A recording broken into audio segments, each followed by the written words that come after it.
नमस्कार, DD news देख रहे हैं आप और सांकेतिक भाषा के इस खास बुलेटिन में आप सभी का स्वागत है। मैं हूं कृतिका और मेरे साथ हैं मेरी सहयोगी मनीषा, जो सांकेतिक भाषा में खबरों को आप तक पहुंचाएंगी। तो चलिए शुरुआत करते हैं इस खास बुलेटिन की और सबसे पहले नजर डालते हैं हेडलाइंस पर। पीएम पद को लेकर मची खींचतान के बीच INDIA गठबंधन की आज से मुंबई में 2 दिवसीय बैठक। गठबंधन के लोगो, झंडे और संयोजक के नाम पर होगी चर्चा।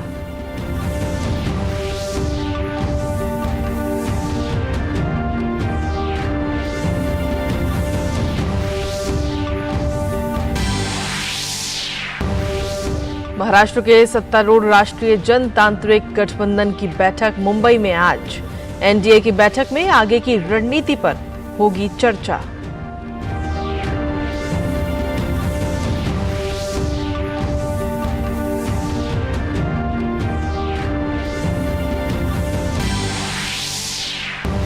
राष्ट्रपति द्रौपदी मुर्मू का आज से 2 दिन का छत्तीसगढ़ दौरा। रायपुर में ब्रह्म कुमारी के कार्यक्रम में होंगी शामिल।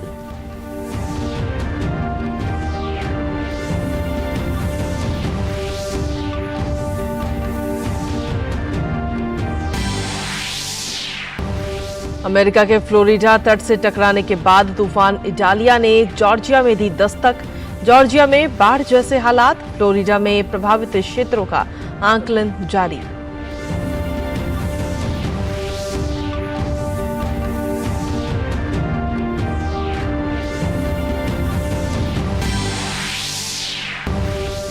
एशिया कप क्रिकेट में पल्ले केले में श्रीलंका की बांग्लादेश से भिड़ंत आज। कल खेले गए मैच में पाकिस्तान ने नेपाल को 238 रनों से दी करारी शिकस्त।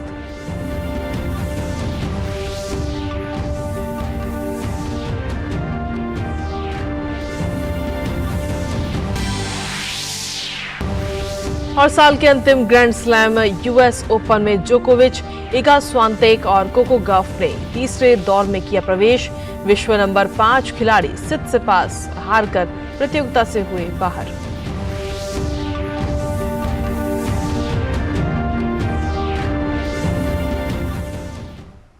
और चलिए हेडलाइंस के बाद अब खबरों में विस्तार से बात करेंगे। देश में अगले आम चुनाव में बीजेपी नीति एनडीए को चुनौती देने के मकसद से विपक्ष द्वारा बनाए गए गठबंधन INDIA की आज से मुंबई में 2 दिवसीय बैठक की शुरुआत हो रही है। इस बैठक में गठबंधन के संयोजक का नाम तय करने के अलावा समन्वय समिति का गठबंधन किए जाने की भी उम्मीद है।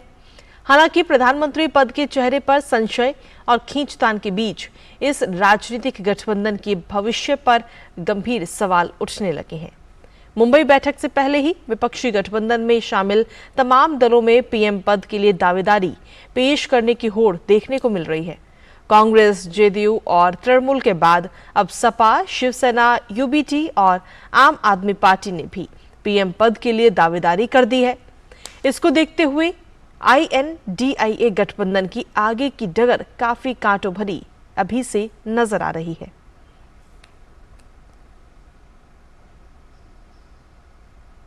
वहीं मुंबई में विपक्षी गठबंधन की इस बैठक के जवाब में आज एनडीए की भी बैठक होने जा रही है। गौर करने वाली बात यह है कि दोनों गठबंधन की ये बैठक मुंबई में ही हो रही है। एनडीए की बैठक में आगे की रणनीति पर चर्चा होने की संभावना है। वहीं इस बैठक में महाराष्ट्र के मुख्यमंत्री और शिवसेना से एकनाथ शिंदे और भारतीय जनता पार्टी और एनसीपी के अजीत पवार मुख्य रूप से उपस्थित रहेंगे। मुंबई में एनडीए की बैठक में नवनियुक्त उप मुख्यमंत्री अजीत पवार और उनके एनसीपी गुट का भी स्वागत किया जाएगा। राष्ट्रपति द्रौपदी मुर्मू आज से 2 दिन के छत्तीसगढ़ के दौरे पर हैं, जहां राष्ट्रपति रायपुर में ब्रह्म कुमारी के थीम ऑफ द ईयर सकारात्मक परिवर्तन का वर्ष विषय के राज्य स्तरीय शुभारंभ में शामिल होंगी। कल बिलासपुर में गुरु घासीदास विश्वविद्यालय के 10वें दीक्षांत समारोह में भी वो हिस्सा लेंगी। वो रायपुर के राजभवन में छत्तीसगढ़ के विशेष पिछड़ी जनजाति समूह के सदस्यों के साथ बातचीत भी करेंगी। उपराष्ट्रपति जगदीप धनखड़ कल मुंबई का दौरा करते हुए नजर आएंगे।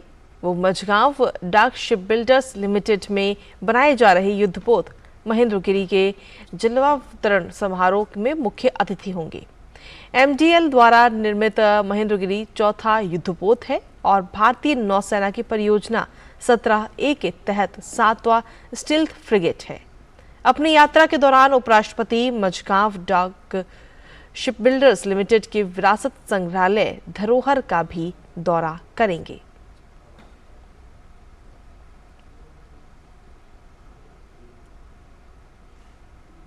भारत आज से मिस्र में शुरू होने वाले एक्सरसाइज ब्राइट स्टार 23 में हिस्सा ले रहा है। ये सैन्य अभ्यास आज से शुरू होकर 14 सितंबर तक चलेगा, जिसका नेतृत्व US सेटकॉम और मिस्र सेना द्वारा किया जाएगा। एक्सरसाइज ब्राइट स्टार 23 में कुल 34 देश हिस्सा लेंगे। ये मध्य पूर्व और उत्तरी अफ्रीका क्षेत्र का सबसे बड़ा संयुक्त सैन्य अभ्यास है। भारतीय सशस्त्र बल पहली बार 549 कर्मियों के साथ इस अभ्यास में हिस्सा ले रही है, जहां भारतीय सेना का प्रतिनिधित्व 23 जाट बटालियन करेगी। यह अभ्यास भारतीय सेना को रक्षा सहयोग बढ़ाने और अनुभवों को साझा करने का भी एक बेहतरीन अवसर है। ये सुरक्षा के नए खतरों से निपटने और विश्व शांति बनाए रखने पर केंद्रित होगा। इस अभ्यास में भारतीय सशस्त्र बल की अगुवाई में साइबर सुरक्षा पर चर्चा की भी योजना है।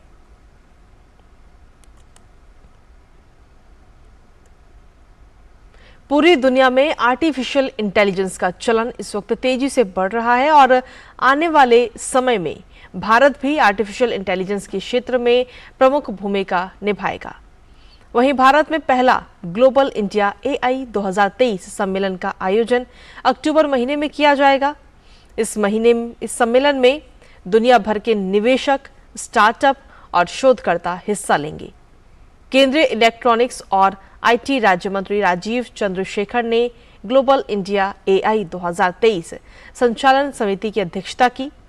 ये समिति इस सम्मेलन की रूपरेखा तैयार करने और इसे अंतिम रूप देने का काम करेगी।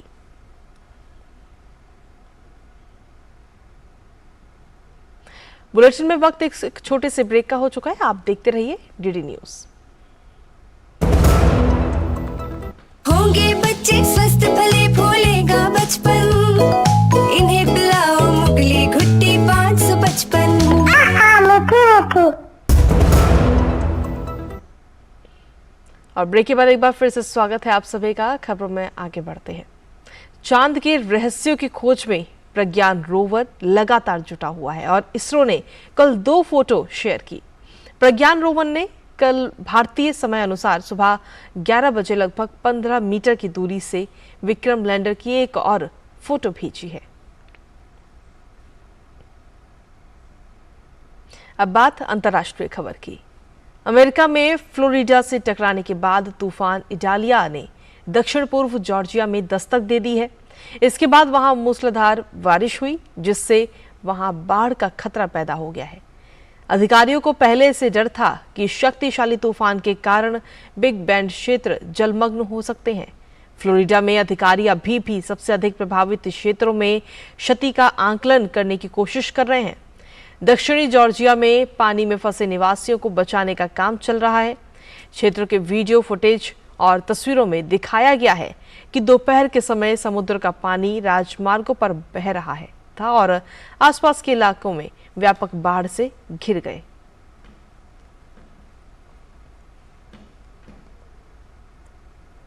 वहीं माली में संयुक्त राष्ट्र के प्रतिबंध रूस के वीटो लगाने के बाद कल समाप्त हो गए। रूस ने फ्रांस और संयुक्त अरब अमीरात के द्वारा लाए गए प्रस्ताव पर वीटो लगाया। सुरक्षा परिषद के 13 सदस्यों ने माली में प्रतिबंध और स्वतंत्र निगरानी को 1 और साल बढ़ाने के पक्ष में मतदान किया, लेकिन रूस ने इस प्रस्ताव के खिलाफ मतदान किया, जिसके बाद ये प्रस्ताव गिर गया। चीन मतदान में शामिल ही नहीं हुआ। माली पर 2017 से प्रतिबंध लगे हुए हैं, जिसे 31 अगस्त 2024 तक बढ़ाने का प्रस्ताव लाया गया था और उस पर रूस ने वीटो लगा दिया।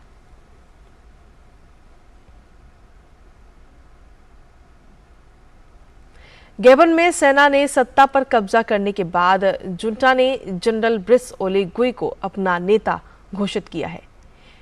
न्यूगैम प्रेसिडेंशियल गार्ड के पूर्व प्रमुख हैं। इससे पहले सेना ने सत्ता पर कब्जा कर राष्ट्रपति अली बोंगो को घर में नजरबंद कर दिया था। मध्य अफ्रीकी देश गैबन में तीसरे कार्यकाल के लिए बोंगो की जीत की चुनाव आयोग की घोषणा के बाद ये घटनाक्रम सामने आया। सेना के प्रतिनिधि होने का दावा करने वाले अधिकारियों ने टेलीविजन पर घोषणा की कि चुनाव परिणाम रद्द कर दिए गए हैं, सीमाएं बंद कर दी गई हैं और सरकारी संस्थाओं को भंग कर दिया गया है। इस बीच बोंगो ने अपने निवास पर हिरासत से वीडियो बयान में विदेशी सहयोगियों से समर्थन की भी अपील की है।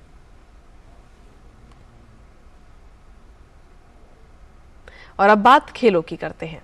एशिया कप के दूसरे मैच में आज कैंडी के पल्लीकेले इंटरनेशनल क्रिकेट स्टेडियम में बांग्लादेश और श्रीलंका के बीच भिड़ंत होगी। दोनों टीमें एक अच्छी शुरुआत के लिए उत्सुक होंगी। गौरतलब है कि श्रीलंका की टीम ने 6 बार एशिया कप की ट्रॉफी अपने नाम की है। बांग्लादेश पहली बार ये ट्रॉफी जीतने के इरादे से उतरेगा, तो वहीं श्रीलंका इस टूर्नामेंट में अपने कई प्रमुख खिलाड़ियों के बिना उतरेगी। बांग्लादेश कमजोर प्रतिद्वंदी पर बढ़त हासिल करने की कोशिश भी करेगा। वहीं एशिया कप के पहले मुकाबले में पाकिस्तान का सामना नेपाल से था। पाकिस्तान ने इस मैच में नेपाल को 238 रनों के बड़े अंतर से हरा दिया।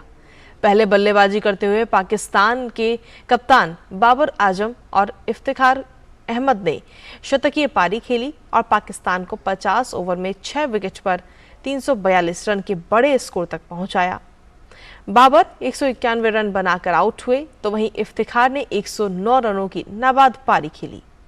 इन दोनों ने 5वें विकेट के लिए 214 रनों की साझेदारी निभाई, जो एशिया कप में किसी भी विकेट के लिए तीसरी सबसे बड़ी साझेदारी है।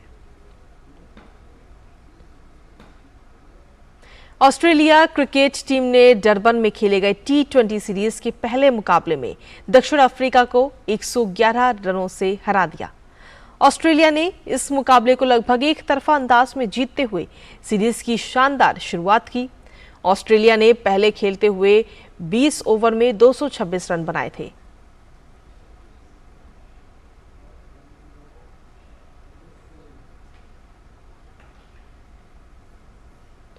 वहीं साल के चौथे व अंतिम ग्रैंड स्लैम यूएस ओपन में सर्बियाई दिग्गज नोवाक जोकोविच ने तीसरे दौर में प्रवेश कर लिया है।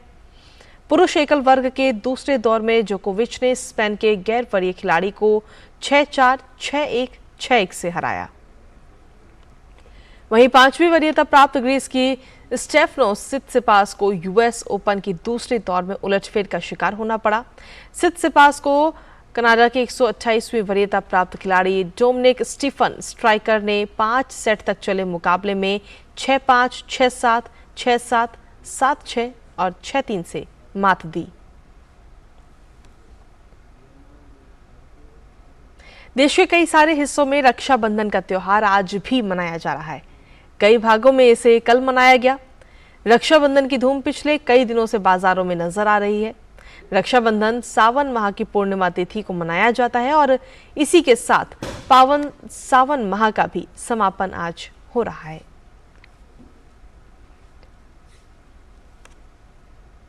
और इसी के साथ फिलहाल सांकेतिक भाषा के इस खास बुलेटिन में मुझे मेरी सहयोगी मनीषा और हमारी पूरी टीम को दीजिए इजाजत। नमस्कार।